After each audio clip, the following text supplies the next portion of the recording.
Hello there, Salim Omar here from the eCommerce Accounting Hub. I'm super excited for this episode.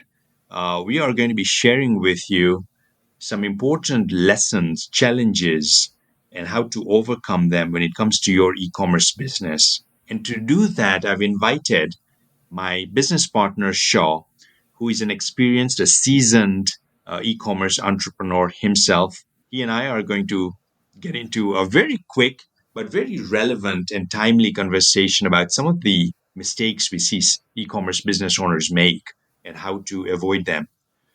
Shaw, you there? Yes, I am. Fantastic. Great.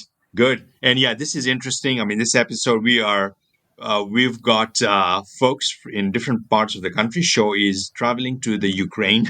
I'm in Costa Rica on a family vacation, and our podcast producer is sitting in Boston, Massachusetts. So this is going to be quite interesting and amazing. But we have made it happen. And Shaw, super great. You made it, and you're here. We're going to Yes, Salim, explore how. I'm excited to be here. I'm excited to share some important information, some things I've found very useful in my own business that I believe other e-commerce entrepreneurs would find helpful as well. Before I dig into my content, I wanted to ask you for some important lessons that you might have for e-commerce entrepreneurs out there, or any entrepreneurs. Valuable lessons you've learned over the past years, several decades in business. Yeah, there's a few important lessons that I've learned. One is what I call the rule of 72. The rule of 72 came out of necessity. Being an entrepreneur myself, I started my business 25 years back in accounting, a brick and mortar accounting firm. And I'd left my job as a CFO, Chief Financial Officer, in New York City, started my own business and said, you know what, how difficult can it be to run a business on my own? I come from an entrepreneurial family. And my goodness, the first 6 years were absolutely terrible. They were difficult. I couldn't keep employees. I couldn't attract the right clients. Cash flow was always tight. And I started, I had an epiphany. I was like, okay, I really don't know how to run a business. So I started reading books and attending seminars and training courses and so forth. And I wasn't seeing a whole lot of improvement in my business. And the reason I wasn't seeing improvement in my business is I was taking this good information, but I wasn't applying it. I wasn't taking action. And so I created the rule of 72. And the rule of 72 is to take action within 72 hours. So if you as a listener read a book, you get an idea, somebody shares an idea with you, you want to start moving towards implementing that idea. You don't have to complete the idea. You don't have to, finish that goal, right? But you want to take that one small step towards it. And so that's what the rule of 72 hours is to take action within 72 hours. Sometimes it can be within an hour. Sometimes it can be within 3 hours. Sometimes it's before your head hits the pillow. Uh, and so you've got 3 days, right? I mean, 72 hours, it's about 3 days where you want to start moving towards taking action, because if you don't, that idea is going to fade away in the universe, right? So that's what the rule of 72 is. A few years back, I'd invited Nolan Bushnell at one of my conferences that I put together. And Nolan Bushnell, I don't know if you guys recognize his name.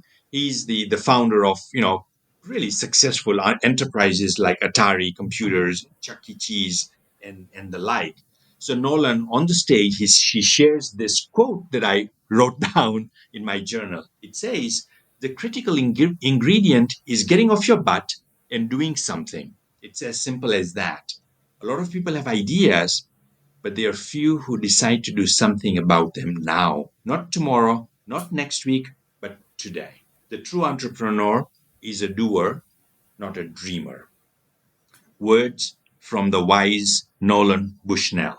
And so, the rule of 72 hours is to take action within 72 hours. So that's really served me well over the years. And entrepreneurs that I've shared this with have really, resonated with. Hopefully it's useful to you. The second thing, show that I've learned being in business and having worked with entrepreneurs all these years is the importance of having a good team, a team made of A players. They are out there. Sometimes you're like, where are they? They are out there. We've got to find them because mediocre employees uh, will lead to a mediocre business. And I really felt the person who really hit the mark when it comes to bringing in A players is Jim Collins. Jim Collins is the author of the international best-selling book called Good to Great. He wrote this about 20 or so years back. I came across it right after he had written it. And here's a quote from that book that really resonated with me and continues to be relevant for me.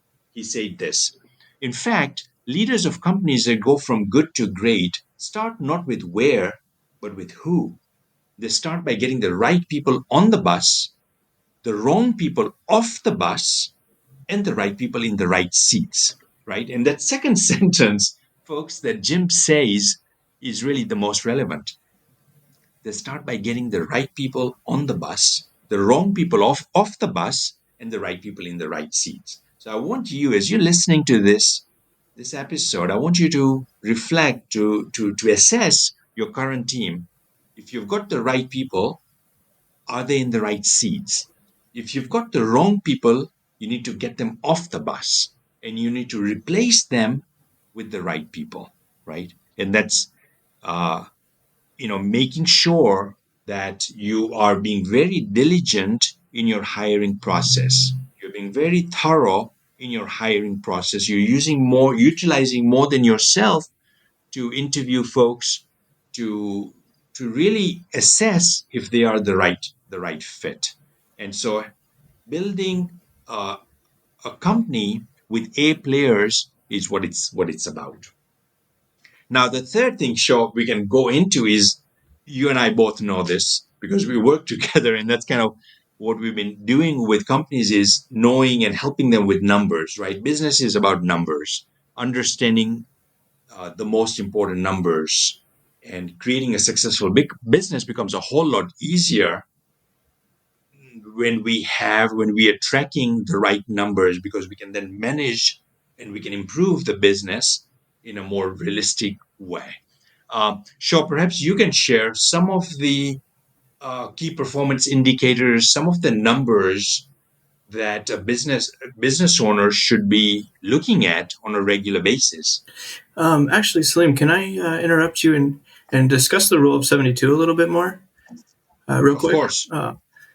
So it's a really interesting rule. I've always had the idea, the feeling that ideas are easy. It's the implementation that's really difficult.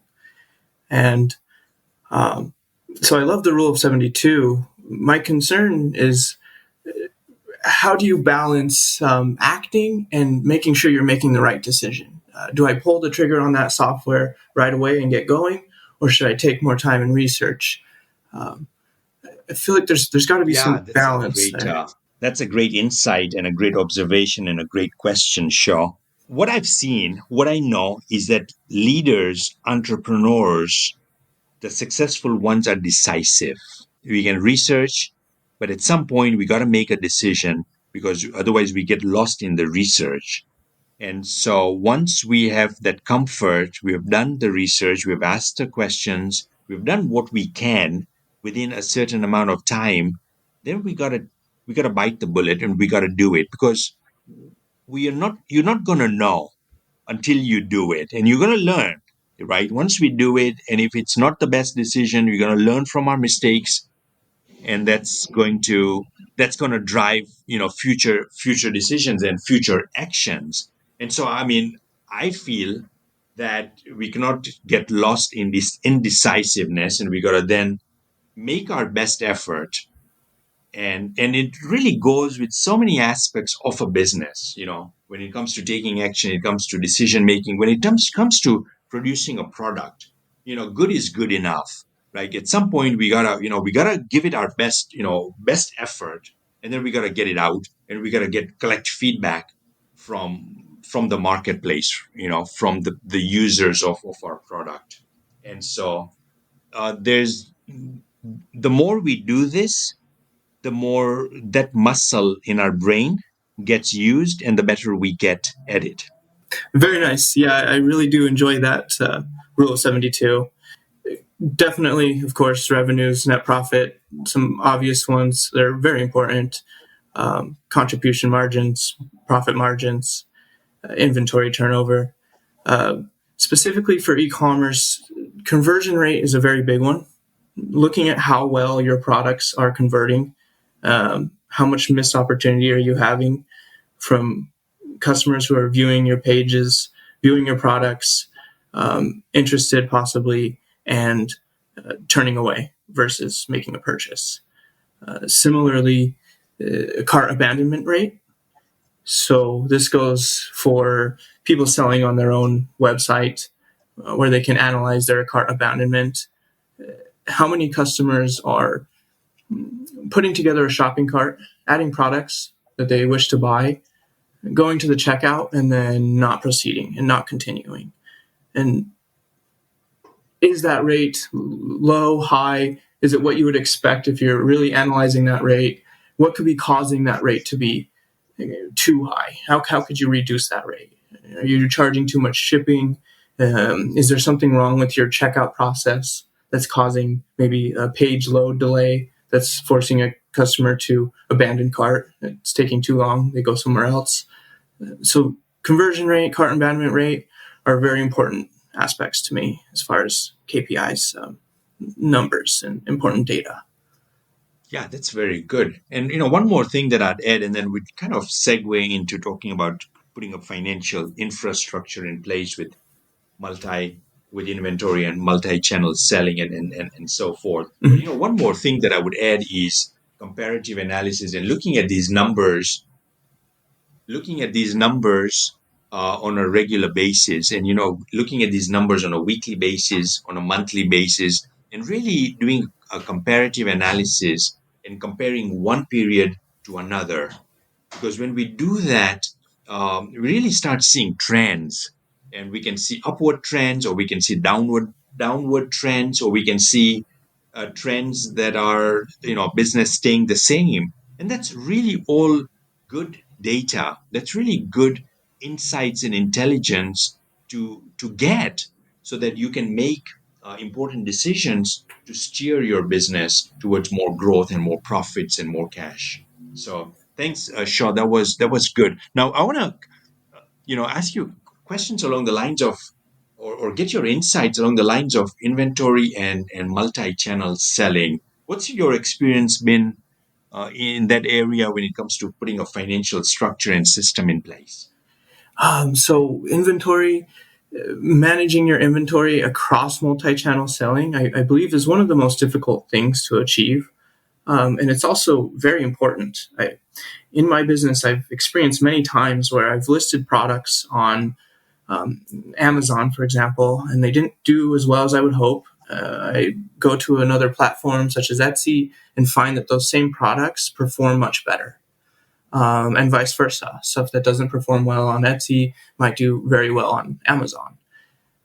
So I feel like there's a lot of missed opportunity in multi-channel selling. The reason it's missed opportunity is it's difficult to do.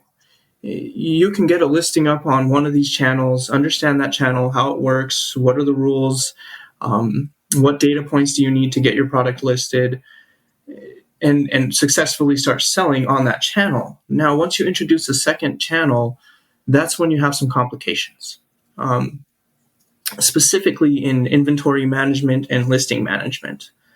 So with listing management, you need to make sure that you're showing customers across the internet on these different channels the same information, a similar price, if not the same price, um, the same pictures, the same useful key features and key points and benefits, same description. They know what they're buying on one channel is the same as what they're buying on another channel, and that builds trust with the customer. They trust your brand, they trust what you're selling. They know they're not getting ripped off if they buy from this channel versus another channel. Along the lines of inventory management, the difficulty there is keeping sync of these different products, keeping track of inventory across multiple channels, and as such, updating those channels with the accurate data so that you don't have a customer purchasing something on Amazon and having it out of stock if you're fulfillment by merchant that you just sold on Etsy.